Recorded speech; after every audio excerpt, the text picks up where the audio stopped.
नमस्कार दोस्तों, स्वागत है आप लोगों का हमारे चैनल RKGS अकेडमी पर। यूट्यूब पर जाइए, दो तरह से आप सर्च कर सकते हैं चैनल को। आर लिखिए, आर के बाद स्पेस दीजिए, फिर जीएस, फिर इसके बाद स्पेस, फिर एकेडमी। या तो आर लिखिए फिर स्पेस दीजिए, फिर के लिखिए फिर स्पेस दीजिए, फिर जीएस, फिर स्पेस, फिर एकेडमी, चैनल आ जाएगा।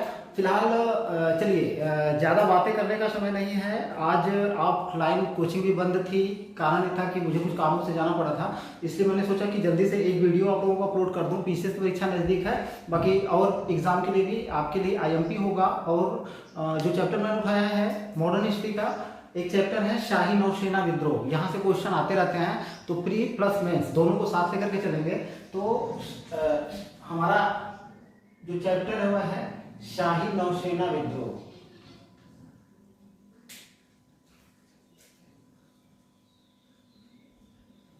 शाही नौसेना विद्रोह, ठीक है। इसकी तिथि हम देखते हैं, कब से कब तक हुआ था, कब से कब तक। 18 फरवरी 1946 से लेकर के 23 फरवरी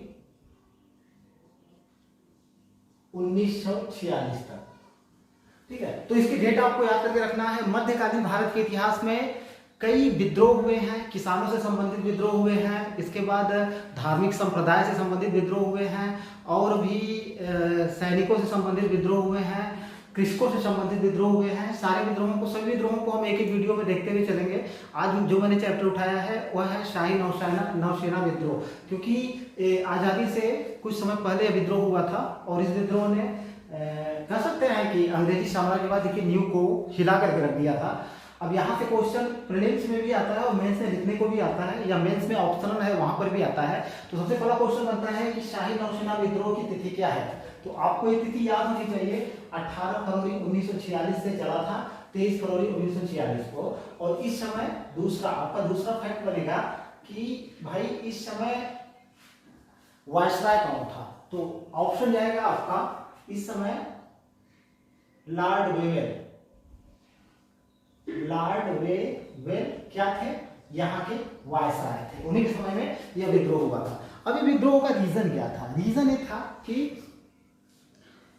ये जो विद्रोह की शुरुआत हुई वो बंबई में शुरुआत हुई। बंबई के नाविकों द्वारा, रॉयल इंडियन नेवी के नाविकों द्वारा विद्रोह की शुरुआत करी गई। और ये विद्रोह की शुरुआत 18 फरवरी 1946 को लॉर्ड वेवेल के समय में बंबई के रॉयल इंडिया नेवी के नाविकों, ठीक है, के नाविकों द्वारा इसकी शुरुआत करी गई। और जिस जहाज में इस विद्रोह की शुरुआत हुई थी, जिस जहाज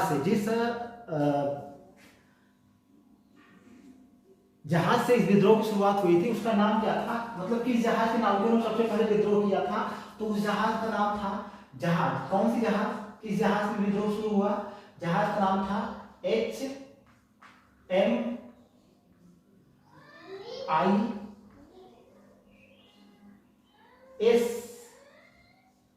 तलवार के 1100 नाविकों ने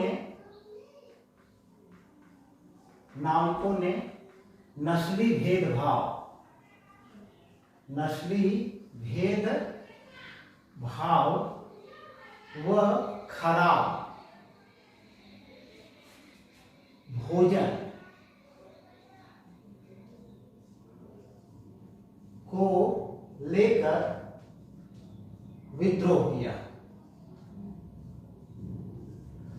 अच्छा देखिए, यहां से जो क्वेश्चन आते हैं उस क्वेश्चन में आपको एक चीज याद रखना है। देखिए, रीजन, कथन और कारण में ऐसे क्वेश्चन पूछता है कि 18 फरवरी 1946 को जो शाही नौसेना विद्रोह हुआ था, रॉयल इंडियन नेवी या क्या नाम इसका, HMIS तलवार के 1100 सैनिकों ने जो विद्रोह किया हुआ था, उसका रीजन क्या था? तो उसका रीजन ये, और कथन में आपको याद रखना है कि क्या नस्ली भेदभाव ठीक है, और खराब भोजन, उनको भोजन सही नहीं मिलता था। और जो अंग्रेज नाविक होते थे और जो भारतीय नाविक होते थे, तो अंग्रेज नाविक जो है भारतीय नाविकों के साथ भेदभाव बरतते थे, या अंग्रेज सरकार, ब्रिटिश सरकार जो होती थी वह अंग्रेज और भारतीय नाविकों के बीच भेदभाव करती थी। ये रीजन था। और खराब भोजन, दो रीजन था। तो कथन और कारण में आपको ये याद करके रखना है। और कितने सैनिक क्यों ने विद्रोह किया था, तो आपको ऑप्शन जाएगा 1100 सैनिकों ने। और कहा किस जहाज में सबसे पहले विद्रोह हुआ था, तो आपका ऑप्शन जाएगा HMIS तलवार। और ये कहां पे सबसे पहले विद्रोह हुआ था,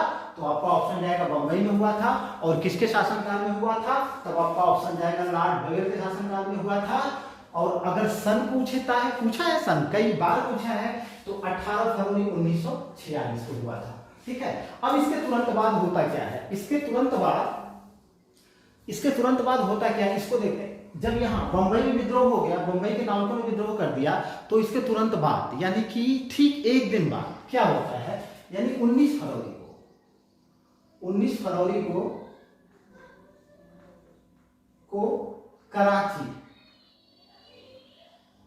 कराची के नाविकों ने विद्रोह कर दिया।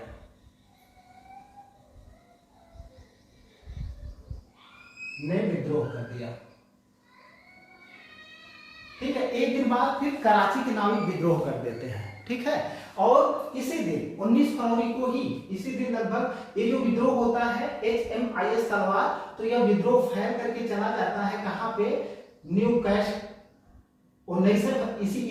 इसी दिन 19 फरवरी को ही कैसल व पोर्ट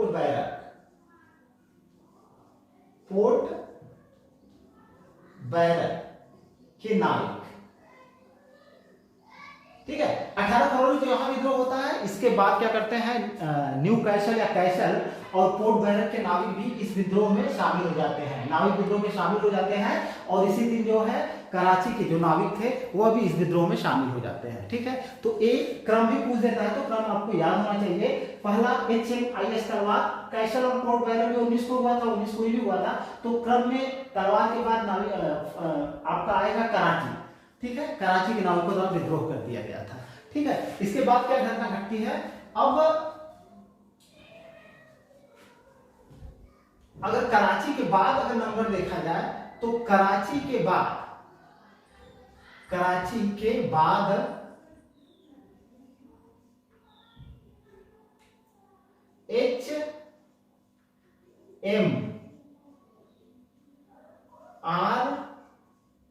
HMRS हिंदुस्तान के नाविकों ने विद्रोह कर दिया।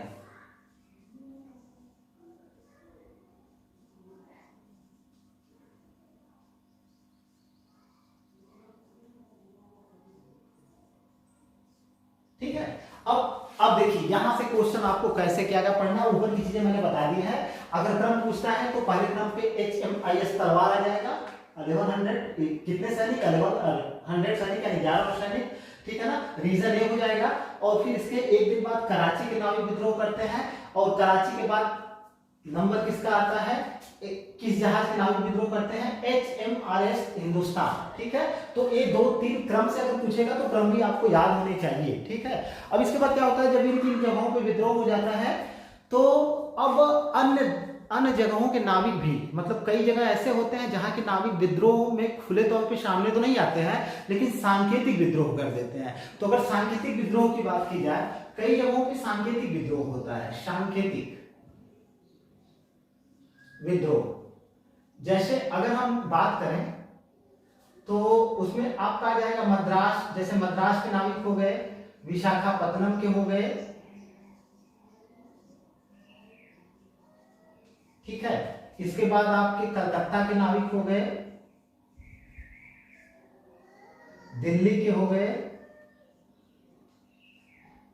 जामनगर के हो गए, जामनगर, अंडमान के, अदन के।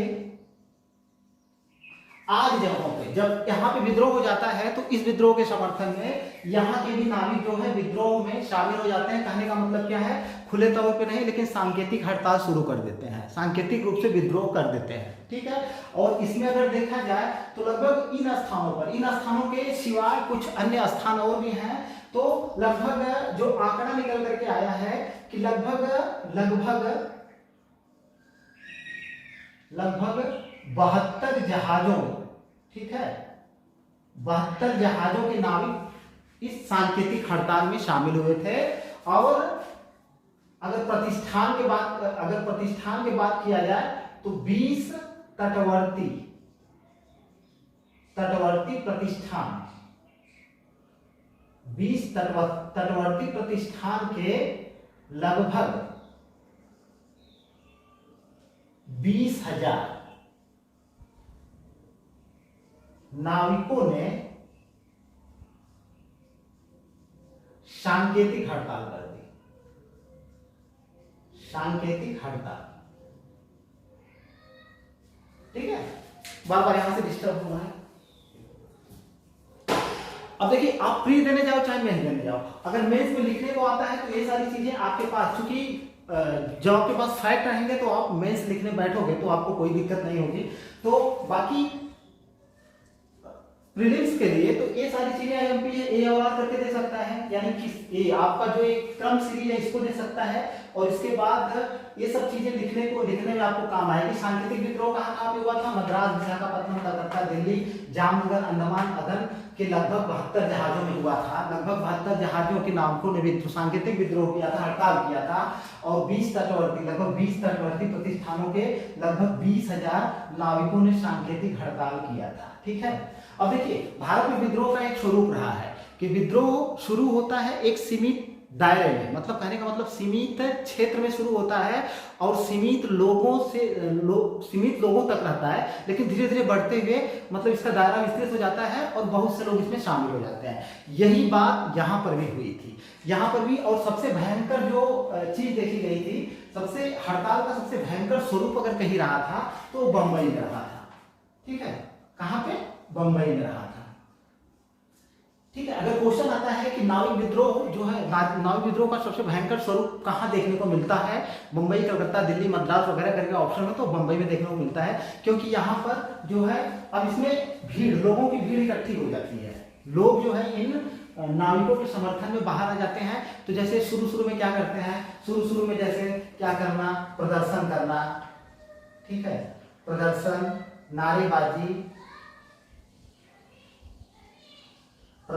नारेबाजी और जुलूस निकालना,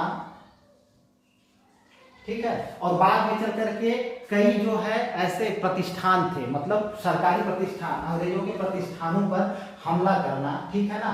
रेलगाड़ियों के संचालन में अवरोध उत्पन्न करना, मतलब कहीं कहीं पे आगजनी भी हुई थी, कहीं कहीं पे अंग्रेजों को डराया धमकाया भी गया था। ये सारी कार्यवाहियां हुई थी। तो मिला जुला करके विद्रोह ने एक बड़ा स्वरूप अख्तियार कर लिया था और लगभग एक समाज के एक बड़े तबके को अपने अंदर समेट लिया था, या कह सकते हैं कि इस विद्रोह में समाज का हर वर्ग शामिल हो गया था। अब अगर हम विद्रोहियों की बात करें, इन विद्रोहियों की बात करें, जो ये विद्रोही थे, इन्होंने इसको लेकर के क्या किया था, विद्रोह किया था। अब इन्होंने देखिए, यहां से आईएमपी जो क्वेश्चन बनना शुरू हो जाता है, तो देखिए इतने फैक्ट तो क्लियर हो गए। यहां से क्वेश्चन आता है तो 1100 को आपको याद करके रखना है, ये सारी चीजें याद करके रखना है, ठीक है ना। अब इसके बाद अगर देखें जो आईएमपी है आपके लिए,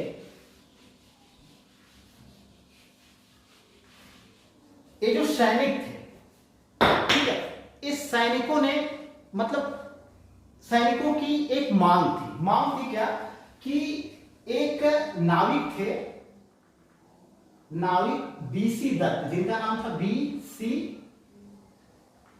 दत्त, बीसी दत्त को रिहा करने की मांग कर रहे थे। क्यों? रीजन इसका क्या था कि बीसी दत्त ने जहाज पर क्या लिख दिया था, जहाज पर लिख दिया था कि भाई अंग्रेज भारत छोड़ो, अंग्रेज भारत छोड़ो।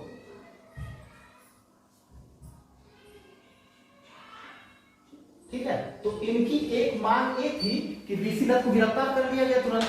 जब बीसी दत्त को गिरफ्तार कर लिया गया तो इन लोगों की मांग थी कि भैया वीसी दत्त को आप क्या करिए, वीसी दत्त को भी आप आजाद करिए, रिहा कर दीजिए। ठीक है, नस्ली भेदभाव और खान पान की मांग तो थी ही, साथ ही वीसी दत्त की गिरफ्तारी जो की गई थी उनकी रिहाई की मांग भी की जा रही थी। और यहाँ की एक चीज और देखा गया, नाविकों और लोगों के बीच भी, नाविक और लोगों के बीच भी एक चीज, नाविकों ने इंकलाब जिंदाबाद के नारे लगाए, इंकलाब जिंदाबाद। ठीक है, ब्रिटिश साम्राज्य मुर्दाबाद, ब्रिटिश साम्राज्य मुर्दाबाद, मुर्दाबाद। अंग्रेज भारत छोड़ो,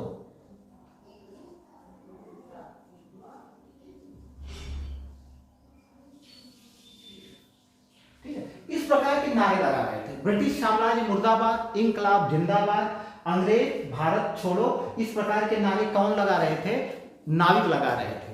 ठीक, तो इसके प्रति भी अंग्रेजों ने क्रूरतापूर्वक इसके प्रति नीति क्या अपनाई थी? कराची में क्या किया गया? कराची में तो विद्रोह का दमन कर दिया गया, कराची में विद्रोह का दमन कर दिया गया।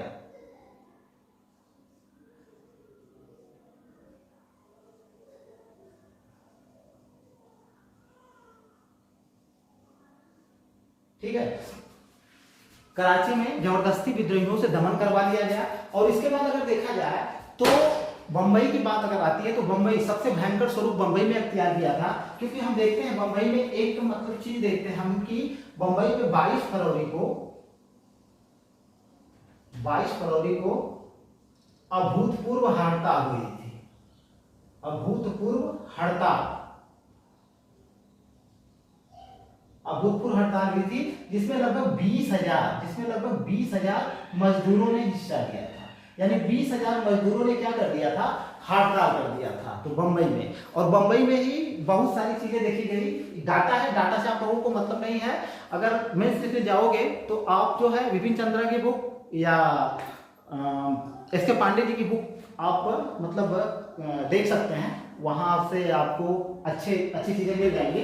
तो 22 फरवरी को अभूतपूर्व हड़ताल हुई थी कहाँ पे? बंबई में, लगभग, जिसमें 20,000 मजदूरों ने क्या किया था? हड़ताल में हिस्सा लिया था। और इसके बाद बंबई में बहुत सारी कार्यवाहियां हुई थी, कलकत्ता में भी, दिल्ली में भी, वगैरह में भी, लेकिन बंबई में सबसे ज्यादा हुई थी। यहाँ पर आगजनी से लेकर के मतलब अंग्रेजों पर थोड़ा बहुत हमले भी देखने को मिले थे, रेल की पटरियों पर धरने भी दिए गए थे और कई सारी कार्यवाहियां देखने को मिली थी। बाद में इसमें छात्र भी शामिल हो जाते हैं, छात्र भी स्कूलों का बहिष्कार कर देते हैं और नाविकों का समर्थन करते हैं। मिला जुला करके सभी मतलब जनता का प्रत्येक वर्ग जो है नाविकों के समर्थन में चला आता है। तो अब इसमें जो है यहाँ बंबई में जो भयंकर स्वरूप अख्तियार कर लिया था किसने? नाविक विद्रोह ने। तो यहाँ पर एक चीज हमको और देखने को मिल जाती है, इसमें सबसे मेन जो चीज है, इसमें जो मेन चीज आपको देखने को मिलेगी, ये नारेबाजी तो हो ही रही थी, साथ ही में हम एक चीज और देखते हैं कि कांग्रेस, लीग और कम्युनिस्ट पार्टी, इनका सबका समर्थन नाविकों को था। तो कांग्रेस, लीग और कम्युनिस्ट, क्या? कांग्रेस, लीग और कम्युनिस्ट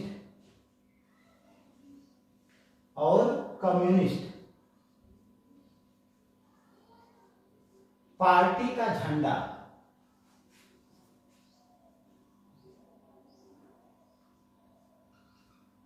ठीक है।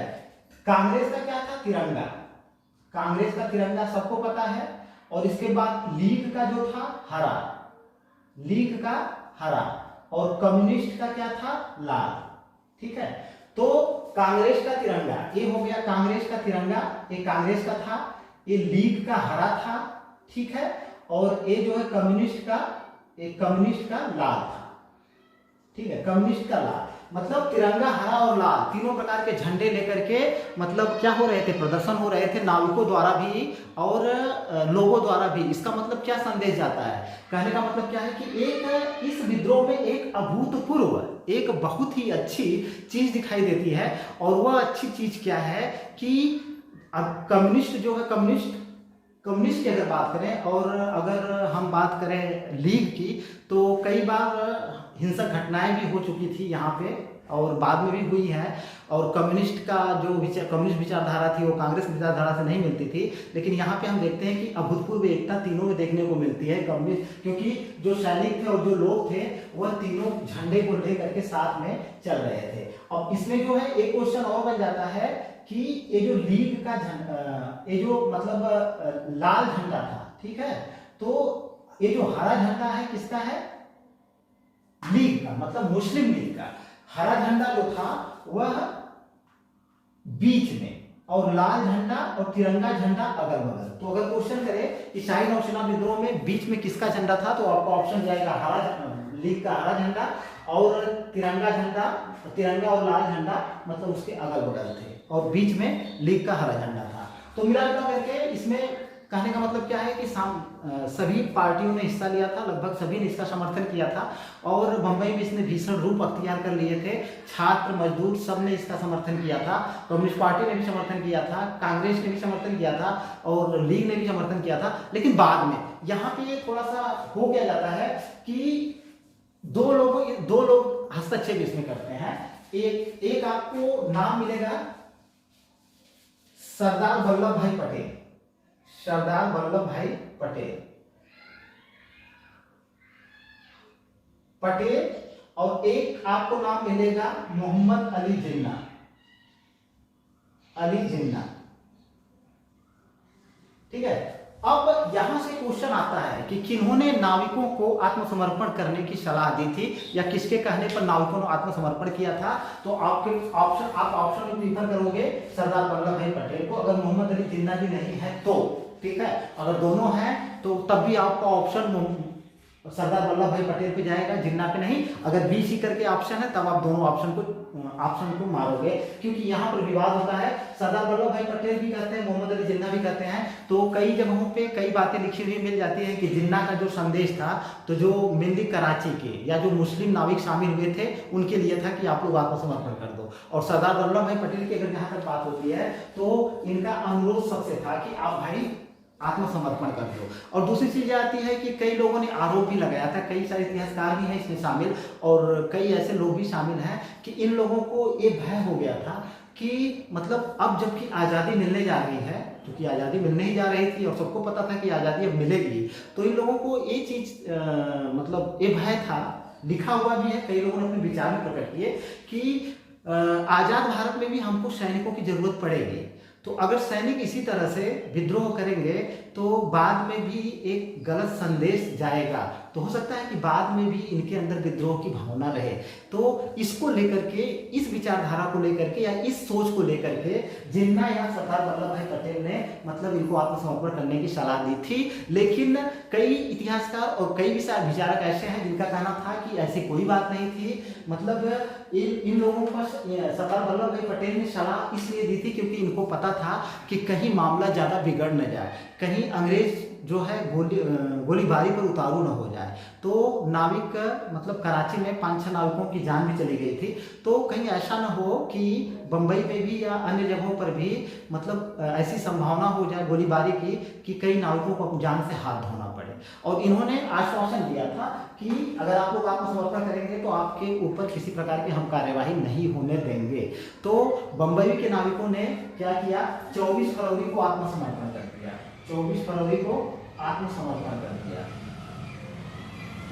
ठीक है। लेकिन यहाँ पे एक वक्तव्य आता है, आत्मसमर्पण करते हुए 24 फरवरी को नाविकों ने क्या कहा था, नाविकों ने कहा था कि हम भारत के सामने आत्मसमर्पण कर रहे हैं, हम भारत के सामने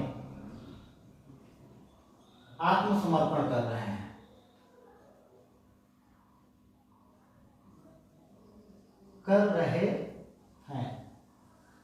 ब्रिटेन के सामने नहीं, ब्रिटेन के सामने नहीं। ठीक है, क्योंकि अब देखिए ये वाला कथन किससे संबंधित है, क्वेश्चन आया हुआ है। तो अगर ऐसा कोई कथन आता है कि हम भारत के सामने आत्मसमर्पण कर रहे हैं, ब्रिटेन के सामने नहीं, कथन संबंधित है। ऑप्शन बहुत से ऑप्शन दे सकता है, उसमें एक आपका ऑप्शन होगा शाही नौसेना विद्रोह।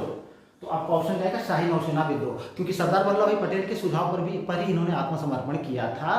तो मतलब मिला जुला करके मामला यहाँ पे जाकर के शांत हो जाता है इनके आत्मसमर्पण कर देने के बाद। लेकिन इसकी एक विशेषता इस विद्रोह की और भी है। इस विद्रोह की एक विशेषता ये भी है कि हम ये देखते हैं कि 1942 में भारत छोड़ो आंदोलन के बाद ये विद्रोह होता है 18 फरवरी 1946 को, ठीक है ना। तो और भारत आजाद कब होता है, 15 अगस्त 1947 को।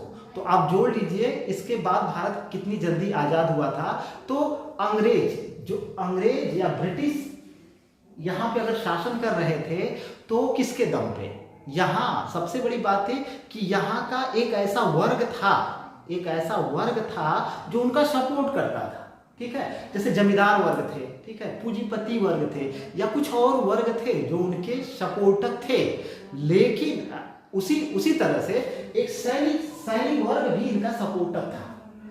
तो अब जो है सेना ही अगर इनके खिलाफ हो जाए, तो ब्रिटिश साम्राज्य को जो नींव है उसको गिरने में कितना मिनट लगेगा, जब सेना ही विद्रोह कर दे अगर इनके खिलाफ हो जाए। और एक बात सच है कि अगर अंग्रेज यहाँ पे शासन कर रहे थे तो कहीं ना कहीं भारत के जनता के एक बड़े वर्ग की मूक सहमति भी थी। और इस विद्रोह में फिर आजाद हिंद फौज के सैनिकों के विद्रोह में या मुकदमे में, या आप देख सकते हैं इसके पहले जो भारत छोड़ो आंदोलन हुआ था उस समय ये जो तथाकथित क्या सचमुच में ये जो मतलब ब्रिटिश साम्राज्यवाद का समर्थक वर्ग था, यह अब अपना हाथ धीरे धीरे उनसे मतलब खींच रहा था, मतलब उनके सपोर्ट से निकल रहा था। तो अंग्रेज भी समझ रहे थे कि अब सत्ता हमारे हाथ से निकल रही है, क्योंकि हमारा जो सपोर्टर वर्ग है वही अब हमारे साथ नहीं है। तो इतिहास में कई सारे पार्ट आप देखेंगे तो कई सारी चीजें मतलब निकल करके सामने आएंगी। तो इससे एक चीज और भी जाती है कि अंग्रेजों मतलब इसने एक संदेश ये भी दे दिया कि अब यहाँ की सेना पर भी भरोसा नहीं किया जा सकता। अगर यहाँ की सेना जिसके साथ क्या था यार, कहने का मतलब क्या है कि यहाँ 1 लाख अगर अंग्रेजों के सैनिक हैं तो 10 लाख भारतीय सैनिक थे। अगर 10 लाख भारतीय सैनिक विद्रोह कर देंगे तो 1 लाख अंग्रेज सैनिक क्या कर पाएंगे। तो अंग्रेजों को अब पता चल गया था धीरे धीरे कि अब भारत को छोड़ने में ही भलाई है। और 15 अगस्त 1947 को भारत आज़ाद भी हो जाता है। हालांकि इसके और भी रीजन है, कई सारी वैदेशिक परिस्थितियां भी हैं और मतलब कई तरह के दबाव भी पड़ रहे थे।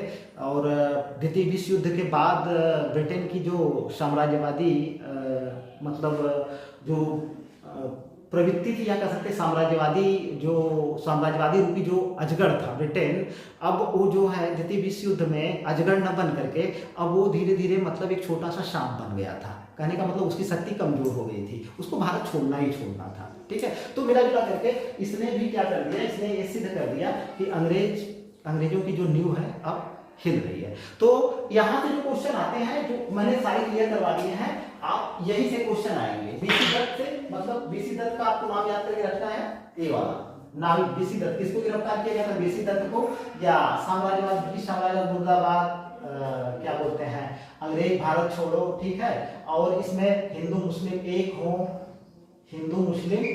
हो के नारे लगाए गए, एक हो, ठीक है। और भी आजाद हिंद फौज के कैदियों को रिहा करिए, आजाद हिंद फौज के कैदियों को रिहा करिए,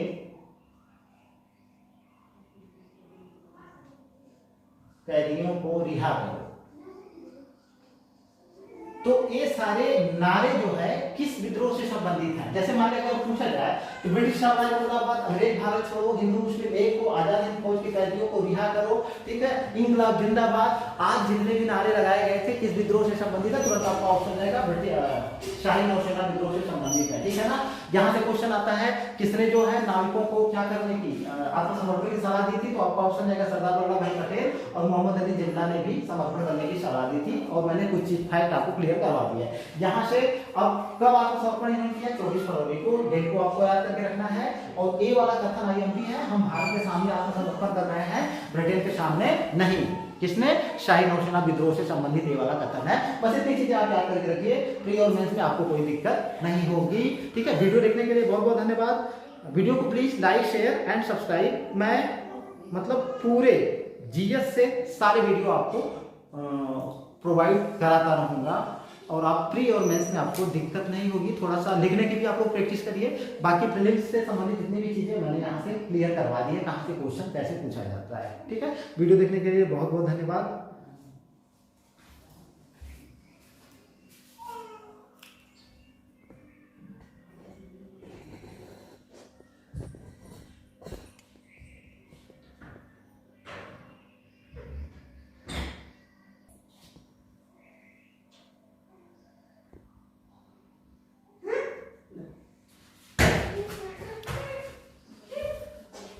यहाँ थोड़ी कुछ चीजें दिखी नहीं है, थोड़ा सा कैमरे में प्रॉब्लम आ जा रही है। जैसे ये जो हिंदू मुस्लिम लीग को आजादी फौज के कैदियों को रिहा करो, अंग्रेज भारत छोड़ो, सामरिक शाबाश मुर्दाबाद वगैरह वगैरह का नारा जो है किससे संबंधित है, तो ये वाली चीज आप लोग याद करके रखिएगा।